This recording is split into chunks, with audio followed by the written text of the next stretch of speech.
The unjust van. The Grand Hall of the Galactic Council was filled with bright lights and holographic displays. Representatives from countless alien races sat in their floating chairs, their faces serious and cold. At the center of the room, Earth's ambassadors stood tall, their faces calm but their eyes burning with anger. They wore formal uniforms with the Earth emblem shining proudly on their chests. The head of the council, a tall alien with silver skin and glowing blue eyes, stood up. His voice was smooth but cold. The council has voted. Earth is to be expelled from the Galactic Union. You are too dangerous, too unpredictable. You bring chaos wherever you go.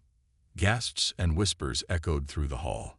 Some representatives looked pleased, others surprised, and a few even seemed guilty, unable to meet the humans' eyes. The decision was final, and there was no room for debate. Ambassador Lai, the leader of the Earth delegation, took a step forward. Her eyes were sharp, and her voice was steady. This is injustice. Earth has always followed the laws of the Council. We helped during the Zorak Plague. We defended the trade routes from pirates. And this is how you thank us. The silver-skinned leader did not flinch. Your actions were appreciated, but your people are too aggressive, too powerful. It is better for the galaxy if you are kept separate. Lai's fists clenched, but she kept her posture straight. Separate? You mean isolated. Cut off from trade, from alliances, from protection. You fear us because we are strong. A reptilian ambassador hissed with laughter, his scaly face twisting into a mocking grin. Humans are arrogant, always thinking they are superior. Perhaps this lesson will teach you some humility. The humans heard the mocking laughter, felt the cold glares, and knew they were not welcome here. But they did not bow their heads. They stood tall, their pride unbroken. Ambassador Lai's voice was like steel. You fear us because we refuse to bow. But remember this, fear is a double-edged sword. One day, you might learn to fear us for a different reason. The council leader's eyes narrowed. Are you threatening the council? Lai smiled, but it did not reach her eyes. No, we are just saying goodbye. With that, the Earth delegation turned and walked out of the Grand Hall. Their footsteps echoed through the silent chamber, filled with the eyes of 1,000 watching aliens. As the humans left, whispers filled the room. Some wondered if Earth would truly stay quiet. Others felt relief, believing the galaxy was safer without them. But a few felt a chill run down their spines. In a dark corner of the hall, an old alien with deep wrinkles watched them go. His eyes were filled with worry. You fools, he whispered. You just made the most dangerous race in the galaxy your enemy. Outside, Ambassador Lai and her team boarded their ship.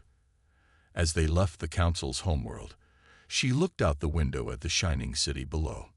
They think they've won, she said softly. They think they've broken us. Her second-in-command, Captain Rice, stood beside her. They'll regret this. Lai's eyes were cold and determined.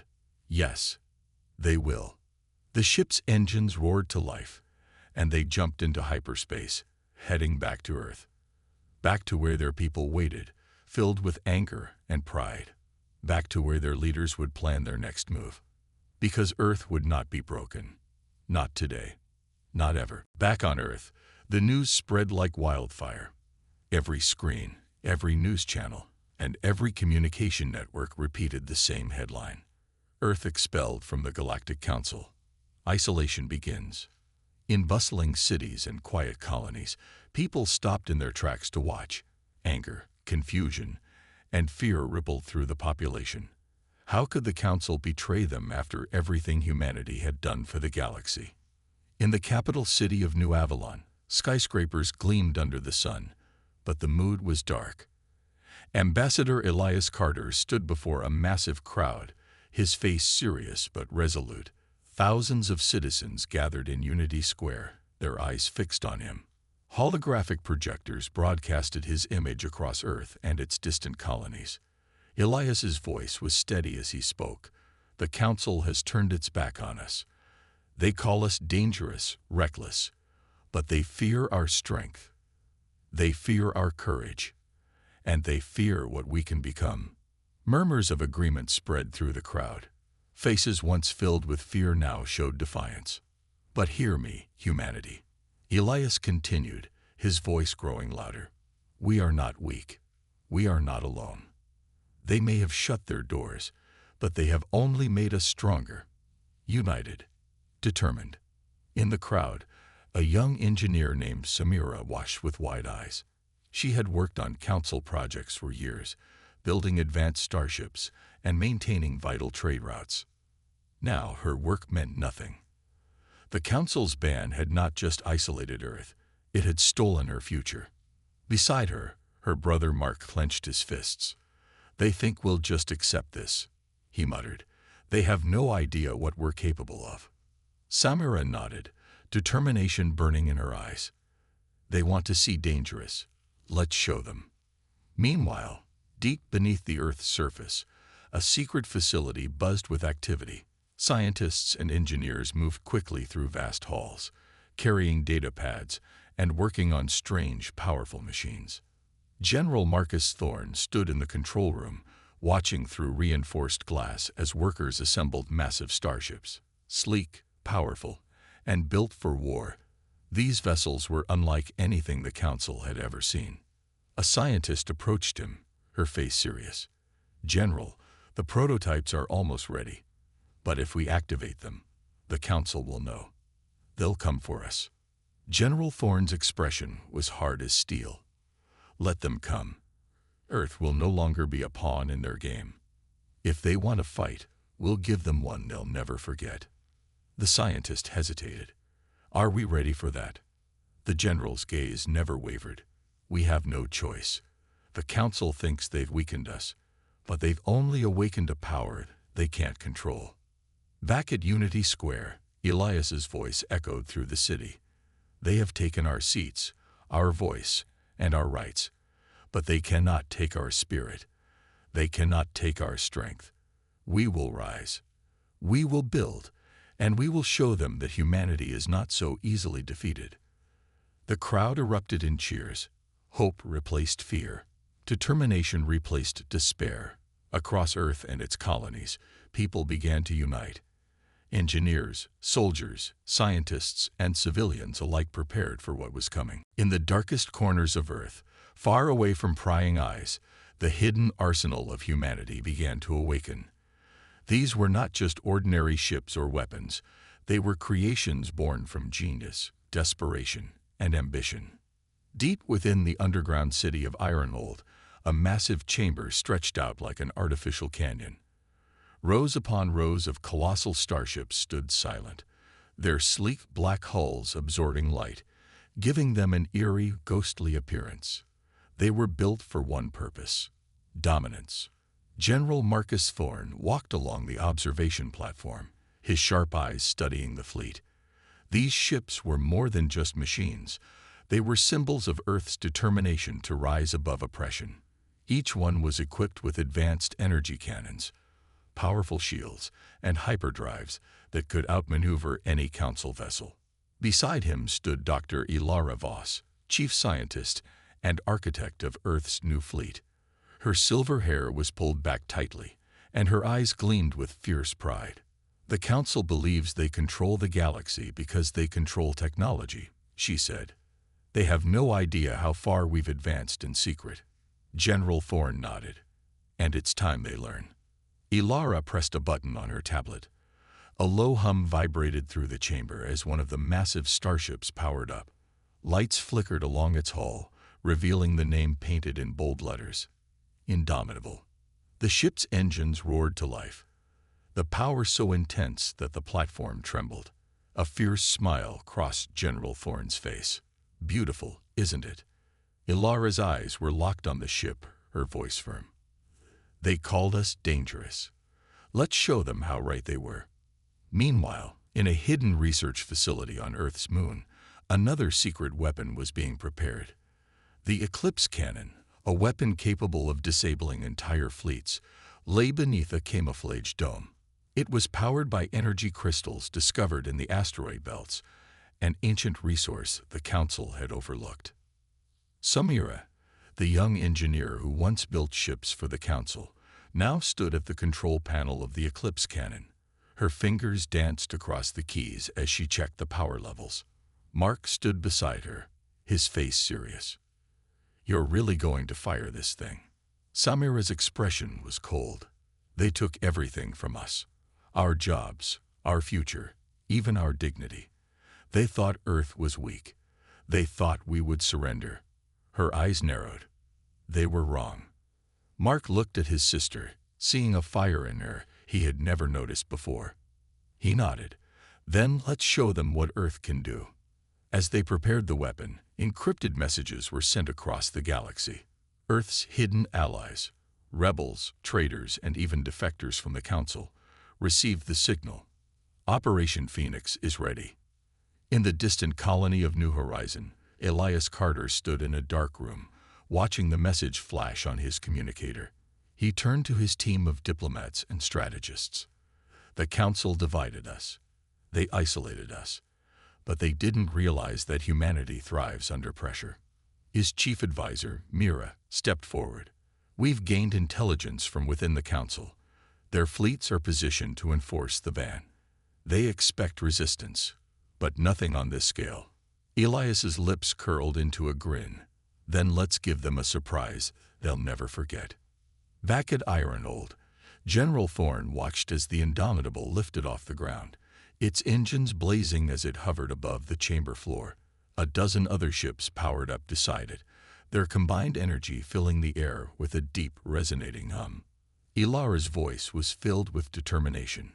"We've been in the shadows for too long. Now we strike back." The general's gaze was cold and unwavering. No mercy, no hesitation. They wanted to see the true power of humanity. "Let's give them a lesson they'll never forget." The Galactic Council's fleet hovered confidently above the planet Erelon, one of the key colonies that supported Earth. Massive warships floated like giants in the void, their silver hulls gleaming under the light of the nearby star. To the Council commanders, this was just another show of power, another day of enforcing their unjust rule. Admiral Zevran stood on the bridge of his flagship, the Dominion's will, his arms crossed behind his back. He wore his authority like armor, his uniform pristine, his posture rigid. "Keep the blockade tight," he commanded. "No ship leaves this planet without our permission. Earth must learn its place." His second-in-command, Captain Saren, nodded. "Understood, Admiral. Their defiance ends today." But as the Council fleet maintained their arrogant watch, space itself seemed to ripple. A flash of light burst into existence, and with it, the Indomitable emerged from hyperspace, its sleek black hull gleaming like a shadow against the stars. It was followed by the rest of Earth's fleet, 12 warships, each one radiating power and menace. On the Indomitable's bridge, General Marcus Thorne stood tall, his eyes locked on the Council's fleet. "All ships target the blockade lines. We break their grip here and now." His voice was cold, commanding. There was no room for mercy. Dr. Ilara Voss was at his side, her hand swiftly moving over the control panels. Energy cannons fully charged, shields at maximum. Her eyes burned with determination. They won't know what hit them. Without warning, Earth's fleet opened fire. Beams of energy cut through the void, striking the Council's ships with devastating precision. Explosions erupted, bright flashes lighting up the darkness of space. Admiral Zevran's eyes widened in shock. What? Where did they come from? His hands gripped the edge of his console as his flagship shook under the assault. "All ships, return fire. Destroy them." But the Council fleet was unprepared for the power of Earth's hidden technology. The Indomitable moved like a predator, swift and deadly, its weapons tearing through shields as if they were paper. Inside the ship, Mark and Samira monitored the battle from the engineering deck. Samira's fingers danced over the controls as she activated the advanced targeting systems. "Their shields are outdated. They never upgraded since they thought we were weak." Mark smirked. Their arrogance is their weakness. Let's teach them a lesson. From the command center on New Horizon, Elias Carter watched the live feed of the battle. His heart raced with pride. Earth rises today. The Council wanted to break us, but they've only made us stronger. Mira stood beside him, her eyes fixed on the screen. Reports are coming in. The blockade is collapsing. The colonists are cheering. They never expected Earth to fight back like this. Elias's voice was firm. This is only the beginning. The galaxy needs to see that humanity doesn't bow. We rise. Back on the Indomitable, General Thorne watched as two Council ships collided, their flaming wreckage spiraling into the void. His face remained emotionless. No mercy. We send a message today. Admiral Zevran's rage boiled as his fleet fell apart. How? How is this possible? They were supposed to be primitive, but even as he shouted, another blast shook his flagship. The damage was critical. Systems failed, alarms blared. Captain Saren's face turned pale. Admiral, we're losing power. Shields are gone. We need to retreat. But before Zevran could respond, the Indomitable fired its main cannon. A beam of pure energy sliced through the Dominion's will, splitting it in half. The ship erupted into a massive fireball, consumed by its own power. Watching from his command deck, General Thorne spoke coldly. The Council wanted a war. We'll give them one they'll never forget. The remnants of the Council's fleet tried to flee, their formations shattered, their confidence broken. But Earth's fleet pursued them relentlessly, not allowing a single ship to escape. The galaxy was watching. It was no longer just a battle. It was a message, a warning. Earth had returned, and they were no longer bound by the Council's chains. The news of the Council's defeat spread like wildfire. Across the galaxy, from the crowded markets of Stylar Prime to the distant colonies on the edge of known space, everyone spoke of Earth's unexpected victory. Whispers of fear, awe, and curiosity filled the air. On the capital planet of the Galactic Council, Valoria, the ruling members gathered in the Grand Hall. The chamber was vast and ornate, filled with towering statues of past leaders who had built the Empire. Now their stone faces looked down on a council shaken to its core. Chancellor Thorne's fists were clenched as he addressed the assembly. His voice was cold, his eyes burning with anger. How did this happen? How did a primitive race, one we exiled and ignored, destroy our finest fleet? The council members murmured in confusion and fear. They were the rulers of the galaxy, their power absolute, until now. Ambassador Julik, his face pale with shock, spoke up. Their technology was unlike anything we've seen. Energy cannons that pierced our shields, ships that moved faster than light without warp gates. They've advanced beyond our knowledge. Thorne's eyes narrowed. Impossible. They were a backwater species. They couldn't have developed this on their own. His mind raced with suspicion. Did they find ancient technology? Are they working with another race? But before anyone could answer, the massive holographic display in the center of the hall flickered to life. The symbol of Earth, a blue and green planet surrounded by stars, filled the screen. Gasps echoed through the chamber. Earth was broadcasting to the galaxy. Elias Carter appeared on the screen, standing tall with confidence radiating from his eyes. His voice was firm, his words echoing through the Grand Hall. To the Galactic Council and all its member worlds, hear this message. You cast us out. You called us weak. You thought you could control us. But Earth bows to no one. His words sent shivers down the spines of the council members. They were not used to being challenged, especially not like this. Elias continued, his voice growing colder. We did not want war, but you forced our hand. You tried to crush our colonies to make us bend, but we stand united. We have built our own empire, one of strength and freedom. The image shifted, showing the wreckage of the Council's fleet floating in space, shattered and burning. The silence in the hall was heavy, the weight of defeat suffocating.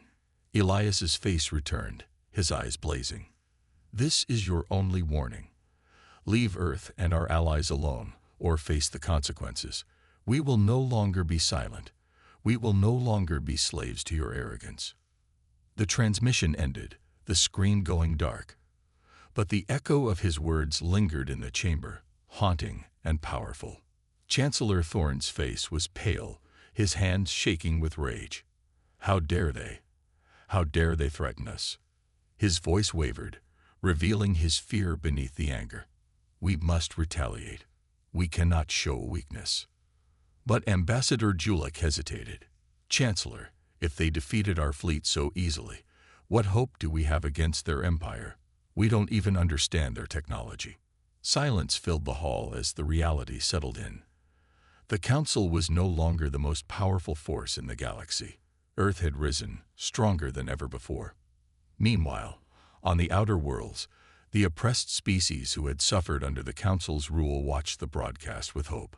If Earth could stand against the Council, maybe they could too. Whispers of rebellion began to spread. The power of the Council was no longer absolute. The galaxy was changing, and Earth was leading the way. Chancellor Thorne stood before the shattered remains of his once mighty Council. The members looked defeated, their faces pale, their confidence shattered. Earth's broadcast had shaken them to their cores. But Thorne's eyes burned with anger. He would not allow his empire to fall. Not to the humans. Not to anyone. We must strike back, he growled, his voice echoing through the Grand Hall. If we do nothing, Earth's rebellion will spread.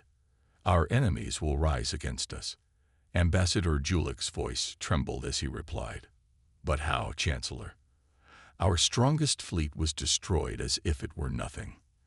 Their technology, it's beyond anything we've seen. Thorne's lips curled into a cruel smile. Then we will use something beyond anything they've seen. He pressed a button on his wrist console, and a holographic display lit up. It showed a dark, ominous facility on a distant planet, surrounded by heavy defenses. The Black Vault, gasped one of the council members, his eyes widening with fear. Chancellor, those weapons were banned for a reason. They're unstable, dangerous. Thorne's voice was cold and merciless. Desperate times call for desperate measures. Those weapons were built for one purpose: absolute destruction. If Earth wants war, we will show them the true power of the Council. Julik's eyes were filled with dread. But Chancellor, using the weapons from the Black Vault could destroy entire star systems. Innocent lives. Thorne slammed his fist on the table, his anger boiling over. Do you think Earth cares about innocence? They humiliated us. They challenged our rule. If we do not crush them now, we will lose everything. Our empire, our power, all of it. Silence filled the hall as Thorne's words sank in. One by one, the council members nodded in agreement, fear pushing them to desperation. They had no other choice. Thorne's voice grew darker, more determined. Prepare the Leviathan cannons. Ready the Doomsday Fleet. We will show Earth what happens to those who defy the Council. Meanwhile, on Earth's flagship, the Atlas, Elias Carter stood before his team, his face serious as he watched the holographic transmission. His intelligence network had intercepted the Council's plans. They're desperate, Elias said, his voice calm but heavy with concern. They're planning to use weapons from the Black Vault. Commander May's eyes widened in shock. The Black Vault. I thought that was just a legend. Those weapons they're apocalyptic. Elias nodded grimly. Weapons designed to end entire civilizations. If they fire those at Earth, billions will die. The room fell silent, the weight of the threat crushing down on them. But Elias's eyes were sharp, his mind racing with strategy. We can't let that happen. We need to strike first. Disable those weapons before they can be used. Captain Amara spoke up, her voice fierce with determination. I'll lead the assault. We'll take the Vanguard Squadron and hit their defenses hard. If we can get to the control center, we can shut them down. Elias placed a hand on her shoulder. Be careful, Amara, the Black Vault is their most guarded facility. They'll be ready for us." She smiled, her eyes flashing with confidence. "Let them try. We've beaten them before, and we'll do it again." Elias looked at his team, his voice firm and resolute. "This is it. The Council is planning their final strike. If we stop them here, we end this war. But if they succeed, Earth will be destroyed." The crew's faces hardened with determination. They would not let Earth fall. Not now. Not ever. On the distant planet of Eloria, Chancellor Thorne watched as the Doomsday Fleet prepared for launch. Massive warships armed with the most destructive weapons ever created. Weapons that could shatter planets, burn stars, erase entire civilizations. Thorne's eyes were cold as he whispered, "You thought you could defy us, Earth. But no one escapes the wrath of the Galactic Council." The engines roared to life, the fleet rising into the skies, casting dark shadows over the capital city. The war was far from over, and the next battle would decide the fate of the galaxy. The sky above Veloria burned with the light of battle. Earth's fleet clashed with the Council's Doomsday Armada, the darkness of space, lit by explosions and laser fire. The air crackled with energy, and the ground trembled from the shockwaves of destruction. Amara's fighter jet weaved through enemy fire, her movements precise and deadly. Her squadron followed closely, blasting through the Council's defenses. But the enemy was relentless. The Doomsday Fleet was vast, their ships armed with the deadly power of the Black Vault. Inside the control center, Chancellor Thorne watched the battle unfold on the holographic display. His lips curled into a cruel smile. Foolish humans, they don't realize they're fighting a losing battle. He turned to his chief engineer, his eyes cold and merciless. "Activate the Leviathan cannons. It's time to end this." The engineer hesitated, his hands shaking. "But Chancellor, the cannons are unstable. They could destroy us as well." Thorne's voice was icy, his gaze piercing. "Do it. If I must burn this world to ashes to defeat them, then so be it." The engineer swallowed his fear and entered the command code. The ground beneath them rumbled as the Leviathan cannons powered up, ancient weapons designed to tear apart the fabric of reality itself. Their barrels glowed with a terrifying energy, aimed directly at Earth's fleet. Elias watched in horror from the Atlas as the Leviathan cannons charged. His heart sank as he realized the magnitude of the threat. If those things fire, our entire fleet will be destroyed. Earth will be destroyed. Commander May's voice was urgent over the comms. "We have to disable those cannons. Now." Amara's voice cut through the static, fierce and determined. "Leave it to me.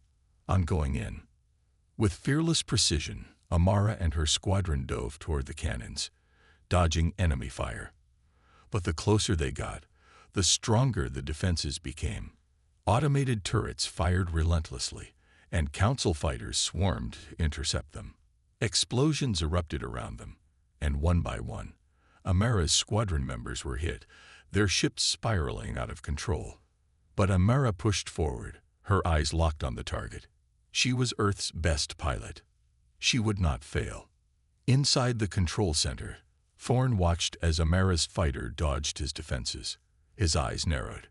Impressive, but pointless.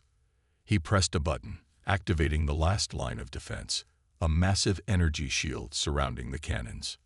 Amara's fighter slammed into the shield, the impact sending shockwaves through her ship. Alarms blared, and her controls sparked. She gritted her teeth, struggling to regain control. "Elias, there's a shield. I can't get through." Elias's mind raced, searching for a solution. The shield was too strong to penetrate. But maybe, just maybe. "Amara, there's a power source beneath the cannons. If you destroy it, the shield will go down, but you'll have to get inside the facility." Amara's heart pounded. It was a suicide mission. The facility was crawling with enemy soldiers, and her ship was damaged. But she had no choice. The fate of Earth depended on her. "Understood. I'm going in."